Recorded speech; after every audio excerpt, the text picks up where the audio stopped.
Predictions about the end of the world have always been prevalent throughout history and mythology. However, discussion of the apocalypse has been quite common in the last few decades, thanks to the widespread fears of Y2K and the Mayan calendar ending in 2012. Doomsday groups have gathered around the world, with some even prepping underground bunkers for the day the world will end. However, how exactly is that supposed to happen? That's what I want to know. So today on Top 5 Scary Videos, I'm going to be counting down our list of the top 5 scary end of the world prophecies that might come true. Before we begin, be sure to stick around until the end of the video where I'll be responding to some of your comments. Let's jump in. Also, there's a lot of words I can't pronounce in this number, so sorry in advance. Coming in at 5, Aztec worlds, or the 5 suns.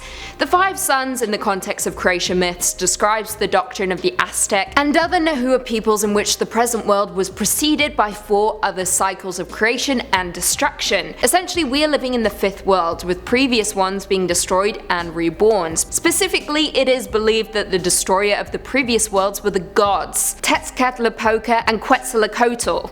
That's the best you're gonna get out of me, I'm sorry. In the first world, Tezcatlipoca turned himself into the sun in order to bring light. However, he only managed to become half a sun. The world continued this way for some time, but a rivalry began to grow between Quetzalcoatl and the mighty sun, who Quetzalcoatl knocked from the sky with a stone club, resulting in the world descending into darkness and anger. In the next 2 worlds, the gods Chalok and, I'm sorry I can't pronounce this word, so here it is. Insert it here, between my hands so they can read it, were tricked by Tezcatlipoca into destroying them using fire and floods. Now the 5th, the one we are believed to be living in, is said to one day be destroyed by earthquakes. The sun will go black and... this is a new guy. The sun will go black and Cis-Mittel will slay all of humanity. Fun times, can't wait, sign me up. As long as I don't have to pronounce their names. Coming in at 4, Christian Armageddon. Thanks to the Book of Revelations, we have a very long and detailed description of the apocalypse and everything that comes along with it. So allow me to explain it to all of you who have no idea what I'm about to talk about. The Book of Revelations, also known as Revelation to John or the Apocalypse of John, this is the final book of the New Testament and therefore also the final book of the Christian Bible. The Book of Revelation is the only apocalyptic document in the New Testament canon, with the book spanning 3 literary genres: the epistolary, the apocalyptic, and the prophetic. It kicks off with John on the island of Patmos addressing a letter to the 7 churches of Asia. He described a series of prophetic visions, including figures such as the 7-headed dragons, the serpent, and the beast, which in turn culminates in the second coming of Jesus Christ. The Book of Revelations goes on to describe an array of disasters such as wars, plagues, and famines, and with different signs letting people know the apocalypse is coming, during which time the Antichrist will appear and gain control of the entire world. Along with a false prophet, a religious ruler, he will establish a system that controls the world. Following this, true prophets will appear in Jerusalem, and these two will oppose the Antichrist and the false prophet, which will result in the new system being overthrown, with events such as asteroids landing on Earth and water becoming blood. It is after that that Christ will finally return riding on a white horse to defeat the evil and establish the kingdom of God. Coming in at 3, Hindu prophecy. In the Puranas, the Hindu sacred text, we are told of the 4 yugas, which states that the world passes through ages, being destroyed and recreated at the end of each one. These ages encompass a beginning of complete purity to a descent into total decay. The first age was Satya Yuga, which lasted 1.728 million years. The second was Treta Yuga, lasting 1.296 million years. The third, Dvapara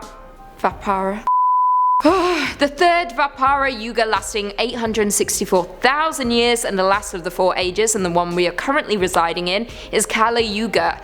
The 4th age is ruled over by the demon Kali, and the kings in this age are godless, wanting in tranquility, quick to anger, and dishonest. It is said the kings will inflict death on women and children and will rise and fall to power quickly, with undisciplined barbarians receiving power. People will commit sin in mind, speech, and action. Plague, famine, pestilence, and natural calamities will gradually appear. People will begin to distrust one another, falsehoods will win disputes, and brothers will become avaricious. As the 4th age progresses, the human lifespan decreases, starting thousands of years in the Krutha Yuga to 100 years in the current Kali Yuga. There will be false religions, and many people will profess false knowledge to earn their livelihood. Preach. Life will be short and people living it will be miserable. People will hide in valleys between mountains and suffering from cold and exposure. People will wear clothes of tree bark and leaves. Ultimately, humankind will be destroyed. So it goes anyway. However, the prophecy goes on to state, I quote, "At this time of evil, the final incarnation of Vishnu, known as Kalki, will appear on a white horse. He will amass an army of those few pierced souls remaining. These, together with all the incarnations of the Godhead which have appeared throughout human history, will destroy all demons and sins in the world." So there is good in the darkness, we just have to be patient. Coming in at 2, HOPI prophecy. Now, for those who don't know, the HOPI maintain a complex religious and mythological tradition stretching back over centuries, and is incredibly difficult to definitively state what all HOPIs as a group believe. I also believe it's HOPI. Could be HOPI. However, what we do know is the HOPI in North America once believed that the world was cyclical and had succumbed to catastrophes 3 times due to people's disregard for the planet and its creator. The HOPI believe in different worlds and that we are currently in the 4th world. The first time the world ended due to fire, the second time it was because of ice, and the third time a flood ended everything. More interesting still, in 1958 a HOPI spiritual leader known as White Feather revealed the 9 signs of the end of our 4th world. The signs included white-skinned people with thunder sticks would take their land, spinning wheels with voices and long-horned. I quote, "Buffalo-like creatures would appear, iron snakes would spread, a huge spider web would come over the country. Stone rivers creating mirages would cover HOPI land. The sea would turn black and all life in it would die. Long-haired people would go to HOPI land to learn their traditions, and a blue star would fall from the sky with a spirit messenger who would take off his mask during a sacred dance, ending all HOPI traditional practices." The prophecy goes that after all these signs, the world would end in a series of disasters such as earthquakes, floods, and famine. However, those who resided on HOPI land would be safe and would see the rebirth of the 5th world. And finally, coming in at number 1, RAGNAROK. In Norse mythology, the Vikings believed that life was cyclical and that the world would eventually come to an end in a large battle foretold to lead to the death of a number of great figures, including the gods Odin, Thor, and Loki. The end of the world had been prophesied, and when the god Balder was killed by Loki, the gods knew the end of the world was unavoidable, and so they began to prepare for the battle to end all battles, which would be brought on by natural disasters and the submersion of the world in water. Now, during this time, humans reacted differently to the gods and instead gave up their traditional ways and gave way to anarchy. This led to 3 winters in a row without summer in between, in turn plunging the world into darkness, a period of time known as Fimbulwinter or the Great Winter. Now, a lot goes down during this time, so let me condense it for you. Loki and his son, the wolf Fenrir, had both been tied up in the 9 realms. However, they broke free and began to cause havoc across the world, which resulted in an army of ice giants attacking Asgard and killing its people. The entire world was torn apart and sank down into the ocean, leaving perfect silence and darkness behind.